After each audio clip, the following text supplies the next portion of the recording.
And sometimes I was too early. Maybe if I would have stuck in there a little bit more, I would have been successful, but I ran out of gas. Or even recently, I would say a couple of years ago, I had a startup that raised $1 million, and we created a really cool product, and we couldn't sell the thing. Don't try to sell hospitals. That's the lesson learned with that. And with that one, I mean, okay, we took it, and I walked away. I gifted my equity back and said, hey, I got to spend my time elsewhere. So don't be scared to fail. There's a learning experience for every piece of your journey along the way. And I would say, know when to fold them is really valuable, right? Because you can't afford to waste time. But what you can do is fold and then look back and look at what you've learned, pivot, and try something new that energizes you. What you always want to do is lean towards what energizes you and lean away from what drains you, essentially. So I think that is an excellent, learn when to fold them. That's basically the message there. I love that. So you're in AI, and how many of you guys are using AI right now for your business, the better of your business? Do you guys feel like you're beginner, intermediate, advanced? Anybody feel like I am pretty dang good at this stuff? Not me, no way, I'm a beginner. I'm still on ChatGPT and talking to it like as if it's my therapist. So, not kidding, that's kind of where I'm at. And founders, we need therapy, right? Like I know I do, like every 5 minutes. But this guy knows, I think, a bit more about AI. I would just be curious to know what will be eliminated, or what would be eliminated for a founder, or what types of founders would be eliminated with AI in place? Know when to fold them. That's what's going to happen. One more time. Okay, so it's easy to get excited about a concept, an idea, an application you vibe coded, and not see the writing on the wall that you're probably dead in 6 months, right? And not saying that work is for nothing, but you have to really look far down the road through the windshield and be able to anticipate where the market is going, especially if you're doing anything that is AI related, right? This is what keeps me up at night, is I feel like I'm constantly in a state of abundance and scarcity. Am I about to drown, or am I running away, right? And so we really focus on, in this state of uncertainty, is we make sure that we're constantly riding the wave to be able to make sure that we can keep up with the innovation. Now here's the drawback to that. Shiny object syndrome, right? That will also nuke a founder. So you have, I'm telling you right now, it is a tightrope walk. So that's who's gonna get nuked. You're going to get nuked now, so stay away from the nuking. Okay, so, you work with a lot of business owners right now, right? You're kind of up there and working with CEO, COO, founder, whoever it is. So you're having the higher level conversations at this point in time. So when you look at a business that seems wildly successful on the outside, like, talk about, you saw this business, they look wildly successful on the outside, but on the inside, you're starting to see a slow bleed, a slow death. Have you seen some of those businesses? I've seen several. And just kind of describe, how did you go about coaching them to get them out of that slow bleed or that slow death? I mean, it's slow back. Yeah. Just pull. There we go again. Just pull out more about I've seen some different things. I'll give you some examples. I was working with a really successful orthopedic surgeon out of Florida, and bought a cryo clinic, and he's doing a supplement line, and he's doing, musculoskeletal longevity and peptides, and he's still doing surgery and everything. I mean, this guy on paper, he's a rock star. And I mean, this guy's, he's got billionaires coming to his office and everything like that. And I get in there, and I take a look at his financials, and particularly revenue cycle. Oh boy. This guy is not only bleeding cash, he's over leveraged. He's done, he can't even borrow money to expand anymore.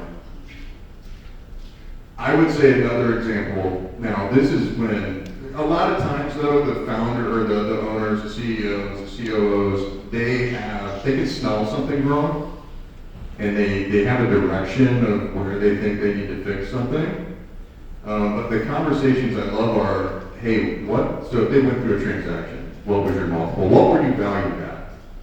And they tell me, and I say, okay, that was really low.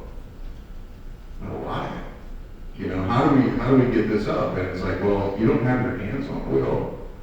Would you get to a certain level, right? You're talking about valuation.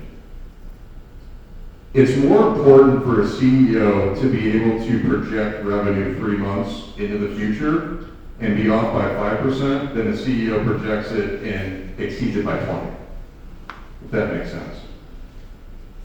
And if they don't have that, and you're talking to investors and they say, hey, when's my cash gonna, or when's my accrual revenue gonna turn into cash in the door, and you can't answer that question, you're sitting on $100 million of accounts receivable, what are you gonna do, right? But that's actually a situation, you know, we can fix, right? That's right. That is fixable. Everything is figured out, right? And in that respect, I would just say that so many businesses I've run into look wildly successful on the outside. I've worked with like the Office Depots of the world. I've worked with Sports Authority. I've worked with all kinds of businesses that look so incredible, and I get on the inside and talk about what is king. What is king? Cash is king. That is almost the number one problem across the board.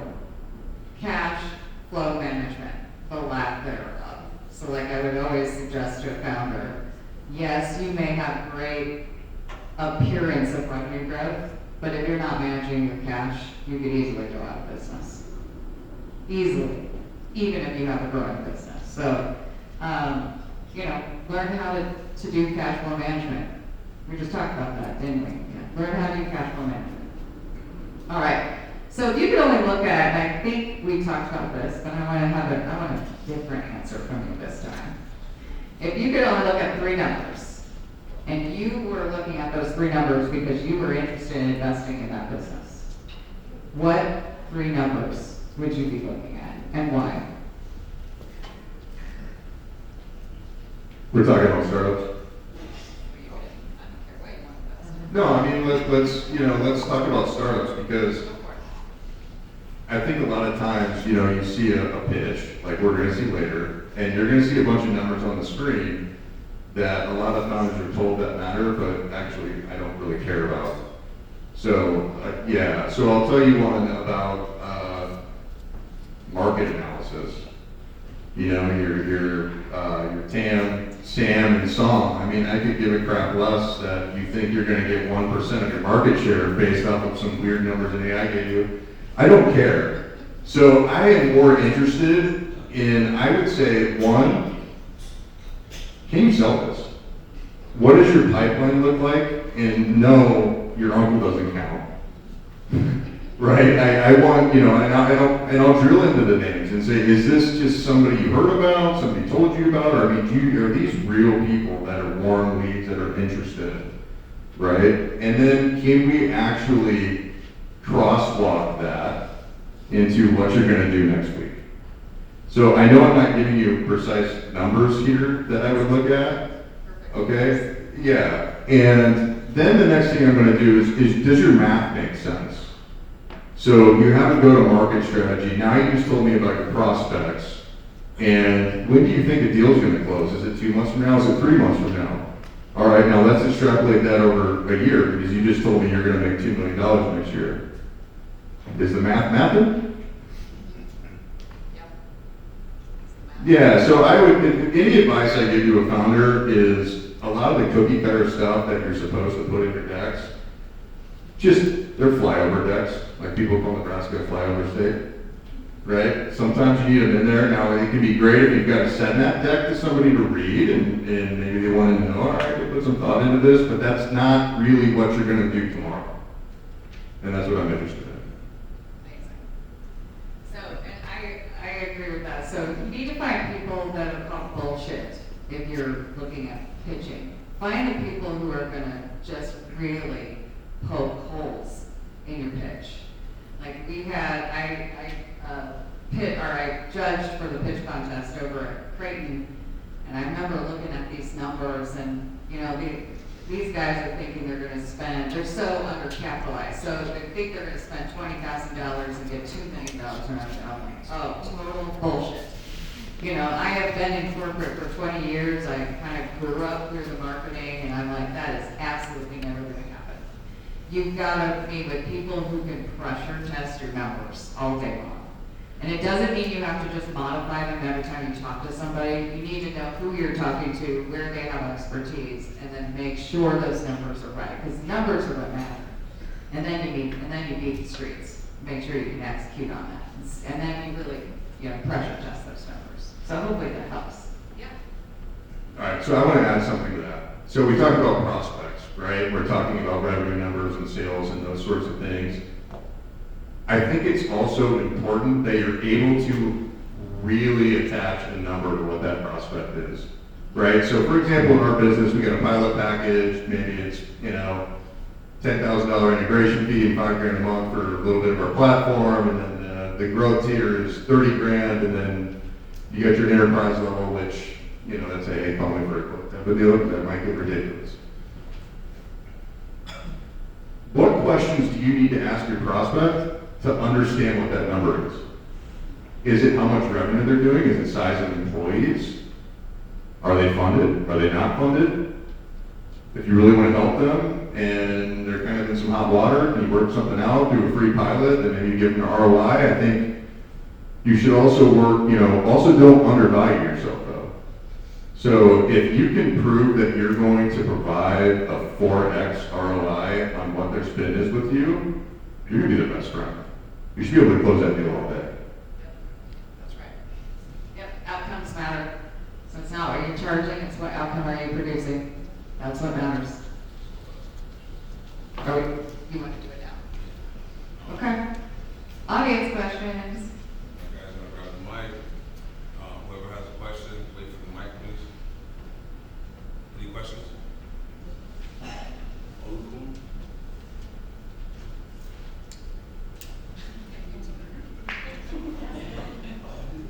Teamwork, y'all. Yeah, right on. Thank you for your presentation.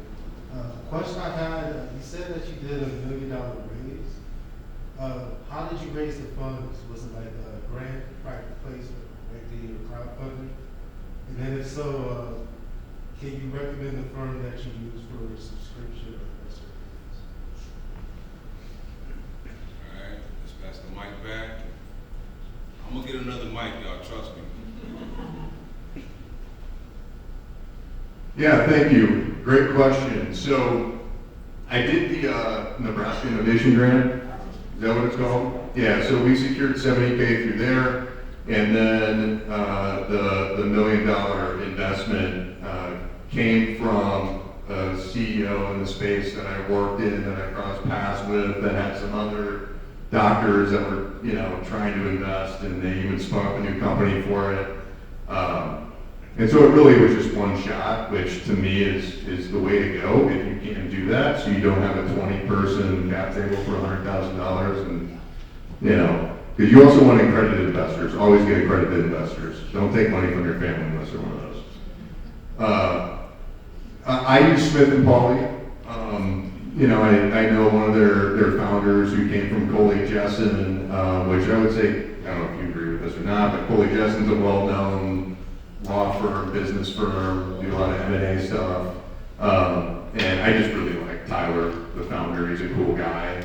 And I know he's not going to run up the hours talking really slowly on the phone and writing me 2-page emails when I tell him to give me the punchline and that sort of thing. So, you know, I'll give you one of my cards, and I'm happy to introduce you. Take it. Another question, please?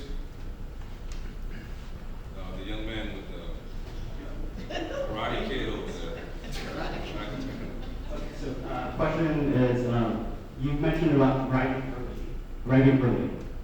So, what are your like maneuvers? If you arrive early to like an idea, like how do you maneuver around that? Good question. That's a really good question. That's a really good question because that was maybe 10 years ago. And I don't know, if I could tell you how to maneuver around that. I mean, I just wasn't a good CEO or entrepreneur that talented at the time. There's a lot of them that are, like your Mark Zuckerbergs of the world or your Snapchat CEO, I don't know his name or whatever. A lot of that's luck, to be honest, right? It's things don't pan out, and then you see the product 5 years later, and you're like, oh my God, what did I do? But look, it's just bad luck. It wasn't meant for me, right? I would say now, I don't know if that's possible. I mean, we're living in a world of AI that's moving so quickly. It's really hard for me to imagine what's going to even happen 6 months from now, let alone 2 years from now. So I would say if you've got an idea, you gotta go. But also, one last point, if you see your idea come out, somebody else is doing it, don't stop. It doesn't mean anything. Yeah, I agree. Yeah. Yeah, the crystal ball lens is, The crystal ball lens is shorter these days, right? It used to be go 10 years out and have a pretty solid plan and all that. Now, you better think 10 months out, and you better think 2 years out, and sort of 3 years out, and you've got to just stay on top of it. Execution is going to lead. It's going to continue to lead. I think it's always led, but I think the crystal ball just has a very short lens these days. Next question, please. I have a question. Can I add to that or no? You can add to that, matter of fact. Let's get some commentary from the young lady over here, the good Karen. Thank you.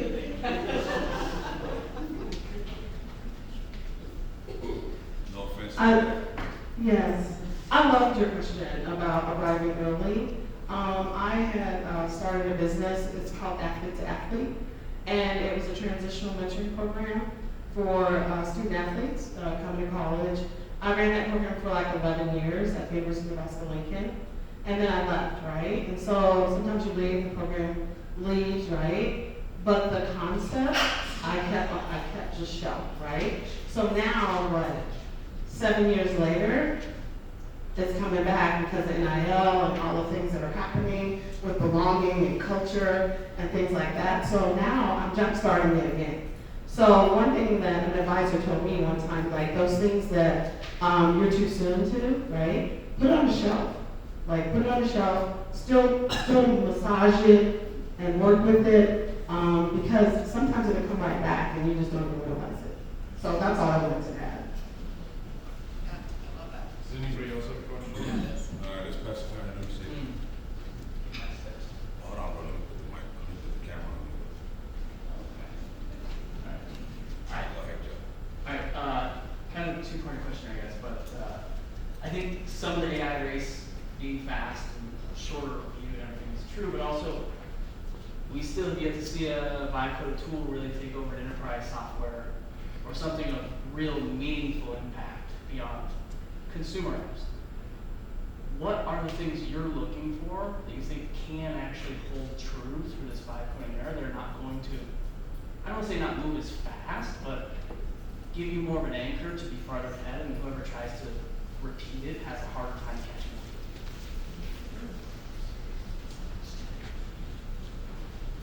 James, you don't gotta answer that question if you don't want to. I have strong opinions on that question.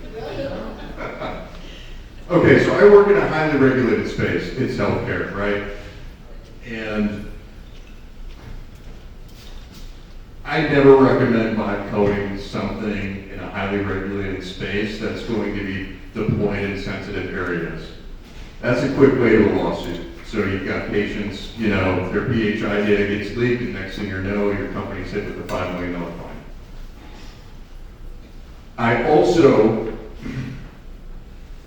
If I think of an employee that's vibe coding a solution, right, it reminds me of Bob with the Excel sheet, which we call a holy sheet, because he's the only person that knows how it works. And when he goes on vacation, somebody wants something from Bob and they can't get the answers. Or they leave the company and nobody knows how it works, right? And now they're scrambling and it needs to get rebuilt. I think of employees vibe coding a solution like that unless they do it the appropriate way. So look at your own workflows, right? And you got teammates, things, you know, especially if you guys are doing the same thing. I think of a lot of like staff accountants. Like a lot of companies I work with, their staff accounting department just like, they multiply like gremlins when water hits them after midnight. Like they just explode, right? And yeah, and so if you can vibe code a solution that you intimately know in your workflow, and you can transfer the knowledge and make it replicatable, I think it's fantastic, and you're gonna be a rock star. I will say the canyon between a vibe coded solution at an enterprise level and actually launching it at an enterprise level is wide. It is wide as a Grand Canyon. And the problem is that you gotta solve for if you're not a senior level engineer or coder, machine learning engineer, right? Is there's a certain point in time where if you keep vibe coding that thing and everybody loves it and now you gotta hand it off to the senior engineers, they're gonna be super pissed. Because there's a point where you could have stopped and gave them the prototype and it's brilliant. Brilliant prototype, brilliant solution, but you wanna at some point get this to somebody who's gonna make sure they're checking all the boxes with compliance and, you know, make sure they're doing all the nerd stuff that I don't do anymore. Hey guys, just give them a round of applause.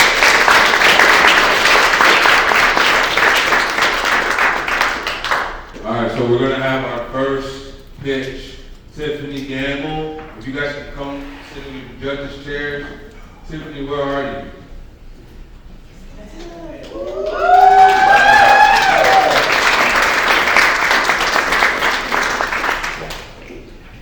All right, before she gets started, I want to just say I'm giving Tiffany again her flowers today, y'all, because she put me on when I first came to Omaha. You know what I'm saying? I was living in the homeless shelter, right? And I'm pretending like I'm not homeless or whatever, because I'm the cleanest guy in the homeless shelter, and this lady gave me an opportunity that, even to this day, like I just, whatever I can do for her. Hold on.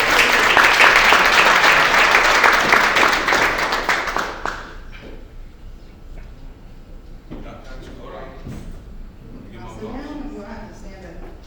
I would prefer if you stand. Everybody, I mean, what do you think? Are you gonna sit down or are you standing? Okay, so you gotta stand up too. Hold on. Let me, Why he was queuing that up? got you right now. All right, So you don't have to play that because it sounded like. is it part of your pitch though? Yeah. All right, go ahead. I'll time you. You got, all right, 7:30, you got 5 minutes. All right, so this video is talking about Black women in tech and how we are unrepresented. Black women only represent between 1% and 3% in the tech industry, and Nebraska is the same numbers, less than 3%. So that's what the video is talking about. Can you skip it?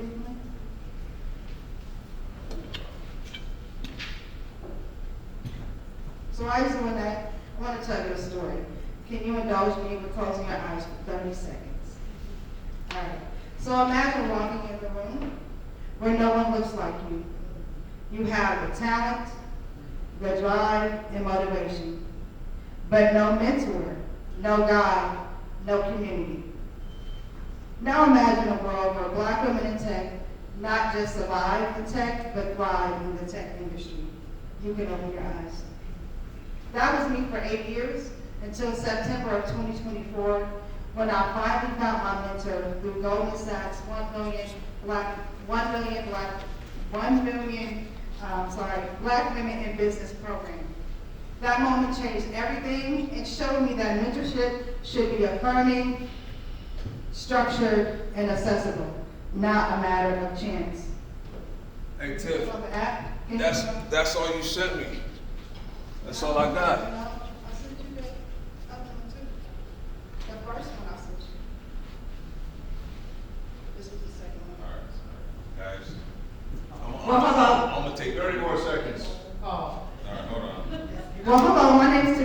Campbell. I am the founder and global CEO serving Nebraska and Ghana, West Africa. And me and my team have developed Gamble Her. It is a matchmaking mentorship platform for Black women in tech to create inclusive pathways in their tech careers.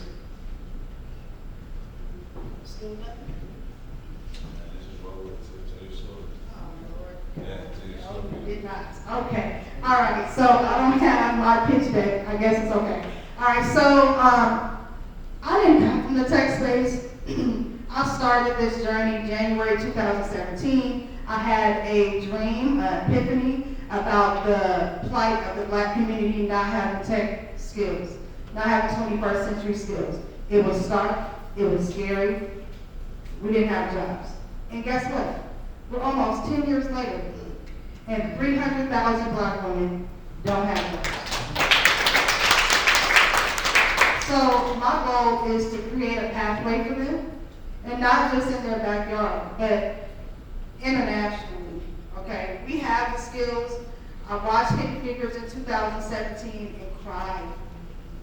I seen Black women being called computers, processors, engineers, mathematicians. If it wasn't for us, we wouldn't have took the first man to the moon. Well, so it led me to question where we're at today. And that was almost 10 years ago, 1 to 3%. We're still there. So when I came into the industry, like I said, I didn't have any experience, any background in tech, nothing. God just laid this in my lap and said, go build this community. So I started going to networking events, started learning the language about tech, and I only see myself. The first questions that kept being asked to me, what certs do you have? What do you do? How are you evaluated? You don't have any knowledge or experience in this space. How are you going to create a company? And I was lost. I didn't have anyone. I didn't see anyone that looked like me. I didn't have anyone to support me, but I kept going. And I found community outside of my backyard. I started getting online. COVID happened, so that was really good for me and the business, because now it's a highlight now of diversity, technology, all those things, right? So honestly, it was a really good time for me and my business during COVID. But I still had that gap of not having Black women in the space, not having that sense of community, not having a mentor, not having a safe space to talk about those barriers that happen. One fact, a lot of Black women that go into STEM, go into the tech industry, they come out. Why? Because of bias, because of racism, because of sexism, because of ageism. And they don't see each other. There's no support in their companies. They're not supported because they don't see each other. So I said, you know what? We are around. Hidden Figures was here. We're still here. We have to support each other. So that's why I created Gamble Her. It is a platform. We provide mentors. The mentor has a listing fee of $69. They create communities. They create learning platforms. And they learning platforms and communities and one-on-one booking sessions. The mentees don't pay to be listed on the platform. They pay for the services. They can get into a community. We do ask our mentors to create one community circle for free so they can learn about their tech careers. So it's very inclusive for us. So when we get into the tech industry, we can stay. And we understand that there are people around that have created that pathway. And one thing I tell my youth too is that even though you may be the only one in that company or that only one in that department, you have 1,000 ancestors behind you. And I show them the history. I asked my class this afternoon, who has seen Hidden Figures? They're 14 and 15 years old. Look, Hidden Figures, what is that? And a tear almost came to my eye, like, y'all don't know that? I said, okay, now we're gonna have a movie day to show you Hidden Figures. Because I want you to understand that we have been here. We created STEM. It is in our DNA.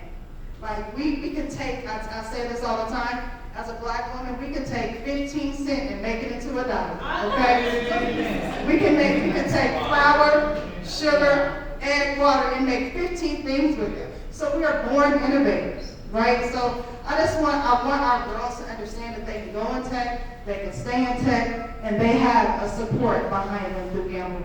Thank you.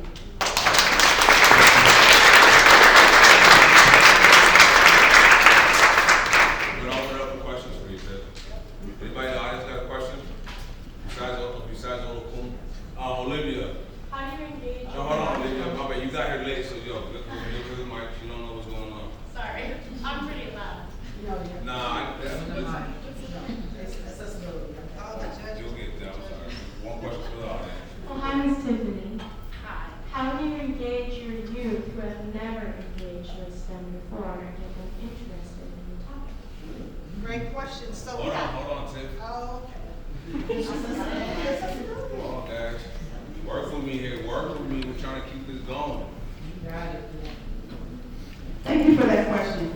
So we created 2 platforms with our tech ecosystem. We have Emerging Ladies Academy, where we empower Black girls in technology. So that is a way to engage them. I tell the girls, you do not have to have no special magic skills to be in STEM. Everything that you do is STEM related. Just come and be curious, right? So now we have a robotics team. It's a competitive sport. They have to build a robot. They have to code the robot. They have to do different challenges and go compete. We also have done coding. I remember I was teaching a coding class and the girls seen the code and one girl just pushed the keyboard back like, I can't code. I said, girl, you can type, okay? So just type this out. Just don't even think it as code, just type it out. Press enter. See what you made. Oh my God, it said hello on the screen, okay? We were teaching HTML and CSS, so, but it's about that curiosity, just creating that, do you want to do something different? Today I'll taught the kids how to create custom GPTs. I showed them how to create skills in Claude. I showed them Berkeley, how to create a mobile app, like with prompting, super simple. Now I want to say you do need to learn some code, and I told them that too. Don't just rely on AI because AI can make mistakes, but it's all about that curiosity. I was curious, I learned, I self-taught myself. I was at New Space for 2 years, learning how to code, learning the beginnings of tech, because once again, I wasn't in that space. So that's how I try to get them engaged. Let's get one of the questions. After you. I wish you could tell this like on a megaphone to the world right now. I think this is incredible. And I love Hidden Figures, and I can't remember the Kerry Washington. W2, oh my gosh, that just incredible. It just proves, you know, the potential is already there. It's already just sitting there, and you're trying to expose the potential, and I love that. Is this a pre-revenue business, or do you already have this off the ground? So it is launched. We launched it. Oh, I'm sorry. We did launch it in May. We're trying to get revenue now. Our goal is to raise about $263,000 in our first year by onboarding about 2,500 mentors. We're looking at doing a college tour with HBCUs. I understand that in Nebraska we have low numbers, so I may not get all my mentors here, but I am looking at going out in Nebraska, going to where our target market is at, to engage people to get on the platform. I'm also looking at global, right? So like I said in the presentation, I do serve Ghana as well, so I do have ties to Ghana, Nigeria, Sierra Leone, Western Africa. So I'm looking at onboarding mentors from those places too. Some of my staff are from Africa. One of the mentors is from Nigeria. She told her story when we did the launch, how she got into tech and it set her free, actually. And she's now over here in the States. Such a beautiful story. So I want to make sure that any Black woman has access to that community, has access to that support. Even if you're thinking about just going into tech, you don't have to be in it yet, but I want you to have some type of support and community to help guide you through that. With Gamble Tech Firm, we provide career tech pathways. So Gamble Her would be that career support to really help the women stay